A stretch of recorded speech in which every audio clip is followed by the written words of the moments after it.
Saludos, bienvenidos a todas las personas que siempre nos acompañan en las transmisiones que realizamos desde Estrella Consultores y Asesores Legales y Económicos. Seguimos en nuestra serie Desmitificando la Economía. Hoy día vamos a presentar nuestro tema PIB y distribución de la riqueza.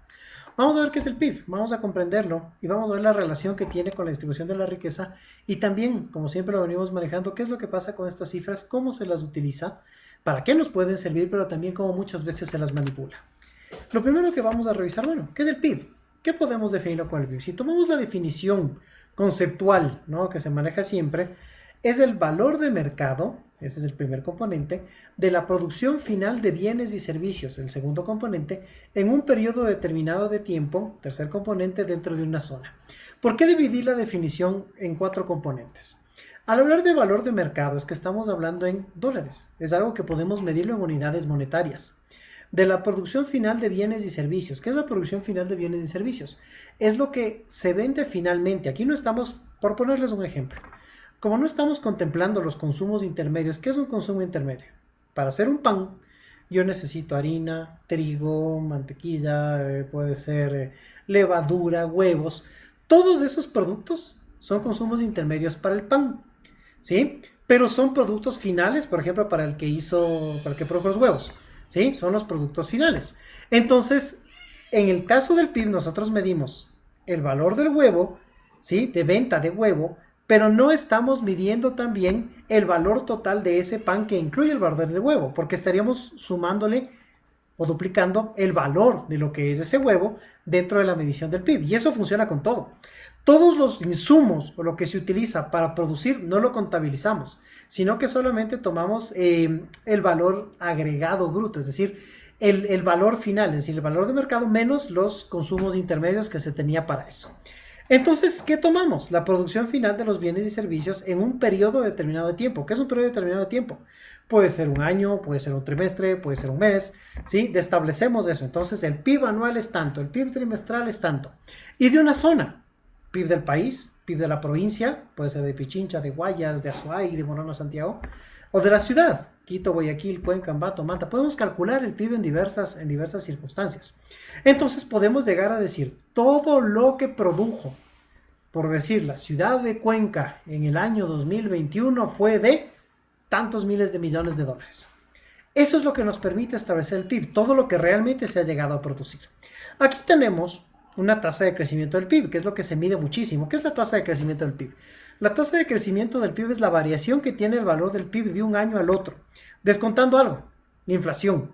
¿Por qué descontamos la inflación? La inflación que ya vimos, si quieren pueden revisar otra de nuestras charlas. La inflación, justamente lo que permite evaluar, ¿no?, que es la evolución de los precios, es decir, el incremento sostenido y generalizado al nivel general de precios. Esta inflación, si nosotros estamos comparando dólares del pasado con dólares de los de ahora, incluyendo la inflación, no vale lo mismo. Un dólar hoy no compra lo mismo que un dólar del pasado. Y eso justamente es lo que hace que se descuente la inflación y ahí sí vemos cuánto hemos crecido realmente. Y aquí podemos ver la historia, ¿no? Es decir, en el caso del Ecuador, se tuvieron altas tasas de crecimiento cuando comenzó el año 2010, fue alto, ¿no? Teníamos aquí igual altos valores del petróleo, pero era difícil sostener el valor de la economía, ¿no? A seguir creciendo porque se invertía muchísimo en el sector público y cada vez se necesitaba más dinero para invertir. Por eso en el año 2015 casi no crecimos y en el año 2016 tuvimos un crecimiento negativo de menos 1,2%. En los años posteriores se tuvo un crecimiento, sí, pero igual, seguimos decreciendo, se recuperó el precio del petróleo y seguimos decreciendo. Y llegamos aquí, año de pandemia, 16 de marzo se cerró todo y ese año decrecimos 7,8%. No es lo que más ha decrecido el Ecuador, pero fue fuerte. En los años posteriores estamos en 3,55% para 2021 y se proyecta para el 2022 un 2,54%, lo cual se irá ajustando en función de lo que siga sucediendo en el último trimestre del año y con los ajustes además de lo que fue el paro y otros temas. Entonces, ¿esto qué nos dice? ¿No? Vamos viendo algunas puntualizaciones importantes. En el año 2022 el PIB del Ecuador llegará a ser de 110 mil millones de dólares. Es un valor importante. Ese es el tamaño de la economía del Ecuador, por decirlo, ¿no? De lo que se produce. ¿Y el PIB es igual a ventas? No. Cuando nosotros hablamos de ventas, por eso lo mencionaba en la definición, ¿no? Muchas veces, por ejemplo, hace unas semanas el ministro de Finanzas, claro, salió con una gráfica, ¿no?, de ventas que se estaban recuperando las ventas en el país, si lo comparábamos, ¿no? Ya habíamos superado, es más, del año 2019. Sin embargo, algunos ejecutivos le decían, pero el PIB no está creciendo igual, y entonces ese dato es falso. El tema es que el PIB no es igual a ventas, ¿sí? Porque las ventas incluyen los consumos intermedios, es decir, lo que el productor de huevos le vende al de la panadería, lo que el del pollo le vende al que produce pollos a la brasa, ¿sí? Lo que el de los embutidos y los quesos le vende a la pizzería, lo que el de textiles le vende a la fábrica que hace camisas. Entonces ahí se va sumando todo en ventas. En el PIB únicamente se contempla el valor final, es decir, descontamos todos esos consumos intermedios. Por eso PIB no es igual a venta. Si nosotros decimos en el Ecuador, para que lo entendamos, en el caso del Ecuador, cuando nosotros estamos hablando a nivel de ventas, sí, estamos hablando de 200 mil millones de dólares. Dicen, pero el PIB no es eso, el PIB es 110 mil, nos están engañando. El PIB no es igual a ventas. Y ese es un tema que a veces sí cuesta entenderlo, pero hay que tenerlo claro. ¿Y cómo se compone el PIB del Ecuador? En la mayor parte es manufactura, es decir, lo que más produce, el 14,5%, comercio 10,2% y construcción 10,1%. La agricultura representa cerca del 8% del Producto Interno Bruto del país. Si le pongo agricultura aquí, vamos sumando un poco, estamos ya alrededor del 42-43% de lo que es la economía del país. Pero esa es la evolución que ha tenido. ¿Y para qué? ¿Qué hacemos con el PIB? ¿Qué nos indica? Bueno, primero podemos comprender la situación de la economía, sus sectores y su impacto en nuestras actividades, es decir, podemos saber cómo le está yendo a la economía, ¿no? Porque finalmente, bien o mal, en función de la actividad que nosotros nos dediquemos, si la economía va bien, si el consumo va bien, eso puede incidir. Si el consumo va mal, también puede incidir en cómo nos va a ir. Entonces nos permite ver la situación de la economía y ver también cómo eso puede impactar en nuestras actividades. Podemos tomar en sectores. Si yo dependo de un sector que me provee, yo dependo de un sector que me compra, si le va mal, ¿no? Y las proyecciones para ese sector, porque el PIB además nos permite proyectar mejor que otros indicadores, pues nos permite anticiparnos. También podemos ver cómo se desempeña un negocio, un sector o un negocio en particular frente a toda la economía en su conjunto. En este caso, ¿no? Podemos decir, a ver, el PIB está yendo en esta evolución y nosotros estamos decayendo. Si la economía está en este punto, se le ve que está más sana que nuestro negocio, tenemos que tomar medidas. Algo internamente podríamos hacer, o algo está pasando con nuestro sector que no sigue la misma tendencia que la economía.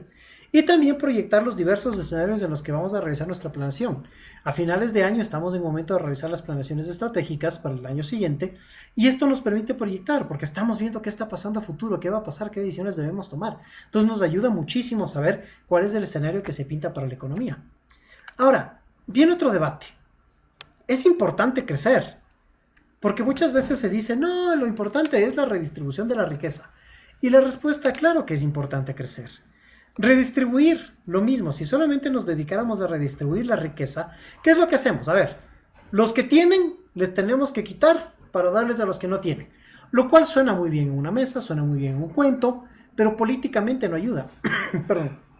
Además, eso ahuyenta las inversiones, eso ahuyenta muchísimas cosas, porque finalmente si el que tiene recursos le vamos a decir, no, no puedes tener recursos, tienes que darme para repartirlo, puede sonar muy justo, socialmente equitativo, todo lo que se quiera plantear, pero al final las consecuencias son peores, porque nos lleva a demandas internacionales, nos lleva a que se vaya la inversión, nos lleva a que la percepción internacional del país se vea afectada, entonces no es algo tan simple, y más aún, porque si no hay inversión no tiene sentido seguir haciéndolo. Entonces, no generamos más riqueza. Y el punto es ese, crecer es importante porque eso nos permite generar riqueza.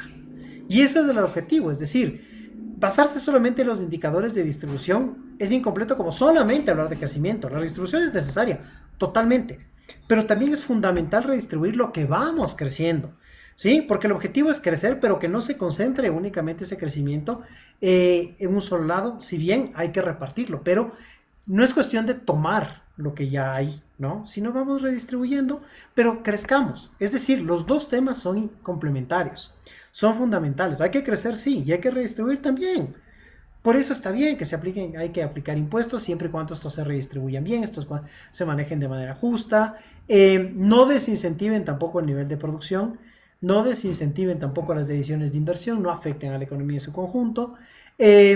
Todos esos elementos hay que tomar en cuenta, por eso no es tan sencillo, por eso nunca ningún discurso político que tome decisiones tajantes desde el punto de vista de no va a haber ningún impuesto es factible y de vamos a redistribuir completamente la riqueza es factible. Y eso es un tema que tenemos siempre que tomar en cuenta dentro de los planteamientos que se hacen. Desde Astrea, asesores y consultores económicos, legales y económicos, nosotros siempre hacemos seguimiento de todos estos indicadores y les presentamos a nuestros clientes para que su toma de decisiones sea la más completa posible. Una vez más, si alguien tiene alguna inquietud, pues con mucho gusto estaremos listos para responderla. Y adicionalmente, pues los invitamos a seguirnos siempre en nuestro canal de YouTube, en las publicaciones que vamos manejando y en la próxima semana pues presentaremos un nuevo tema para seguirlo analizando. Muchísimas gracias y hasta una próxima ocasión.